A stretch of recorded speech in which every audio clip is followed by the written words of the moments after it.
Imagine waking up in the middle of the night. The power is out, the air is thick, you hear nothing but your own breathing. Then you smell it. Metallic, thick, warm. You turn on your phone's flashlight, and the walls of your bedroom are covered in blood. Not paint, not rust, blood. And the worst part? You locked the door. You closed the windows. No one came in, but something was already inside. Tonight, I'm telling you the terrifying, true-style story of a newly married couple in Nairobi who moved into their dream home only to discover that the house did not want them there. And what happened on the final night will make you think twice before renting that too-good-to-be-true house. Turn off the lights, put on your headphones, and let's begin. Brian and Wanjiku had just gotten married. Young, ambitious, deeply in love. Brian worked in Upper Hill as a junior accountant. Wanjiku had just started her own online thrift business, sourcing clothes from Gicomba. They wanted something peaceful, away from the noise of town, away from nosy landlords. After weeks of searching, they found it. A beautiful 3-bedroom bungalow in a quiet estate just outside the city, near Ruai. The rent? Shockingly affordable. The compound? Spacious. The neighbors? Quiet. Too quiet. When they asked the caretaker why the house had been vacant for months, he shrugged. Watu walikula wanaogopa tu, ni maneno ya estate. People were just afraid. Estate rumors.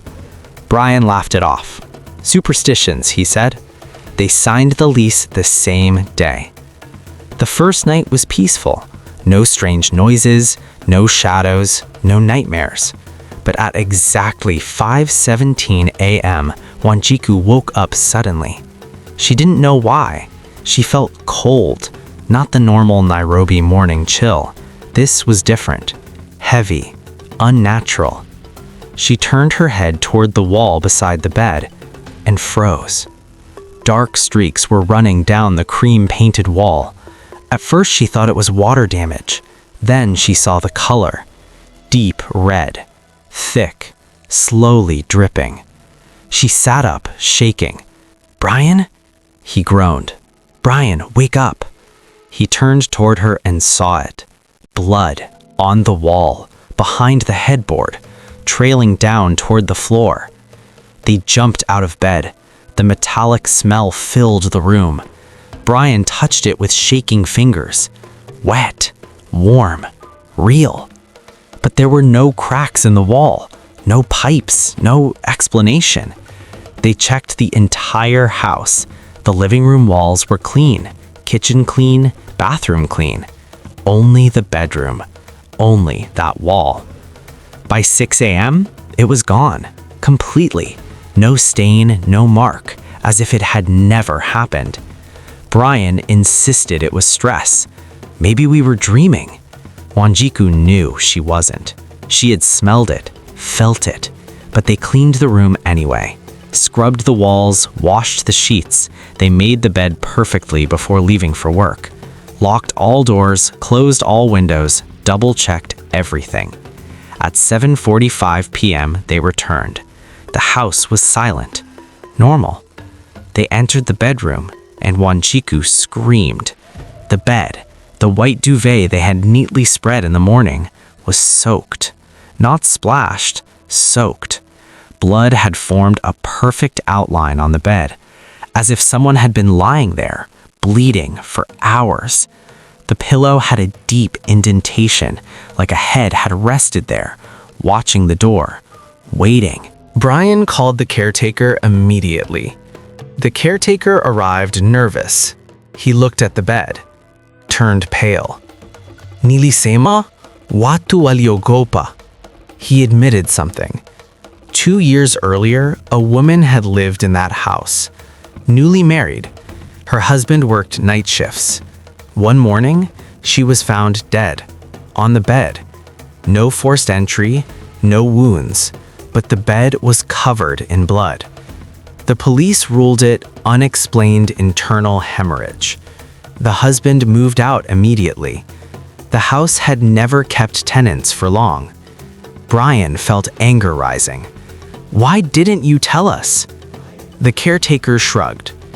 "Humgangia. You wouldn't have moved in." They decided to stay. They were not going to be chased away by a story. The next morning, blood again. This time not only on the wall, but fingerprints, small, delicate, dragging down toward the floor, as if someone had tried to crawl out of the wall. Every day it happened. Morning, blood on the wall. Evening, blood on the bed. Always when they weren't watching, never when they stayed awake. It was as if the house waited for them to leave or sleep. Brian installed CCTV cameras inside the bedroom, one facing the wall, one facing the bed. They left for work, but Brian couldn't concentrate. At 10:43 a.m., he checked the live feed. The wall was normal. At 11:02 a.m., the screen glitched. Static, distortion. Then something appeared. A dark shadow forming on the wall, slowly spreading, turning red. The camera captured it. The blood wasn't dripping from above. It was seeping from inside the wall, like veins bursting beneath the paint. Then the bed began to darken, not from splashes, but from underneath, as if blood was rising through the mattress. And then the camera shifted. Even though it was fixed, it tilted slightly. And in the corner of the frame, a woman was standing beside the bed, watching, her head tilted unnaturally, her dress soaked, her face pale, and her eyes black, completely black. Then the feed went dead. Wanjiku started asking neighbors. Most refused to talk. One elderly woman finally whispered the truth. The previous wife had suspected her husband of cheating. Neighbors heard arguments. One night, screams, then silence. The husband claimed he found her already bleeding, but some believed he had killed her. And something else? The husband never left the country. He still lived in Nairobi, in Westlands. Brian tracked him down. The man refused to speak, but when Brian mentioned blood appearing again, the man's face drained of color. "It doesn't stop," he whispered. "It never stops." They decided to move out, packed their bags, but the lease required 1 month's notice.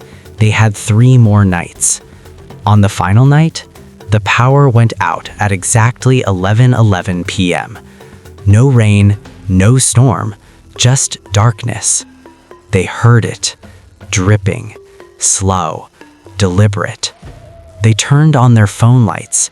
The walls were not just stained, they were pulsing like a heartbeat beneath the paint. The bed began to sink in the middle, as if someone invisible had sat down. Wanjiku felt something cold wrap around her ankle. She screamed. Brian tried to pull her, but the floor beneath the bed cracked open and red liquid began pouring out. Not from the walls, from beneath the house. The entire foundation was soaked, as if something had been buried there. The woman appeared again, closer this time. Her mouth opened, but instead of a scream, blood poured out endlessly. She pointed at Brian, then at the ground, and whispered, "Chini," below. The next morning, construction workers were called. They broke open the bedroom floor. Beneath the concrete, they found bones, human bones, wrapped in torn fabric.